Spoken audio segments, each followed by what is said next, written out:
भगवान की जय। पवन सुत हनुमान महाराज की, शांति ब्रह्म एकनाथ महाराज की जय। पाती गरजाले नमायरी ब्रिदे परावी ना कैवारियो उगे राले समग्री रावण शरीरी आपती व्यथा असो श्री क्षेत्र तारदरी या ठिकाणी ग्रामदैवत हनुमानजी यांच्या चरणी नतमस्तक होऊन सेवेला प्रारंभ करीत आहे। या ठिकाणी जो विषय असतो त्याला कुठलाही विचार त्या ठिकाणी राहत नाही। मग तशी अवस्था राजा रावणाची झालेली आहे।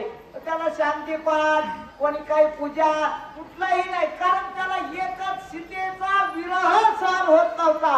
त्याला त्या ठिकाणी त्याच्याकडे सकामता निर्माण झाली होती, म्हणून त्याची ती अवस्था झालेली आहे। भूत ब्रह्मया ते नमस्कारित समयन अध्ययना प्रतियो कोण व्यथा लंकापती पुष्य प्रजापती दुतासी। आता सगळ्यामध्ये असणारी या राजा रावणाची अवस्था का अशी झालेली आहे की सगळ्याला त्याची चिंता, ब्रह्मदेवाला चिंता पडली की इथं कितीही उपचार केलेले आहेत। राजा रावण होता, ऐश्वर्यवान होता, त्याला कुठल्याही गोष्टीची काहीही कमतरता नसताना सुद्धा त्याला अशी अवस्था त्याची का झालेली आहे अशी चिंता ब्रह्मदेवाला पडलेली आहे। ब्रह्मदेवाने दूताला विचारलं की ही अवस्था माझ्या नातवाची का झालेली आहे, कारण आपल्याच आपताचं कुठलं तरी त्याला कळत असतं, म्हणून त्याची कीव आली आणि विचारू लागले नाही। भूत मनती है गुप्त माते प्रगट करो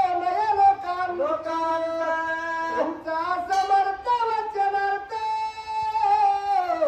ऐका व्रतांत व्यत्याचा। आता ब्रह्मदेवाने ज्या दूताला विचारलं की ही अवस्था का झाली आहे, त्याला त्या दूताने उत्तर काय दिलेलं आहे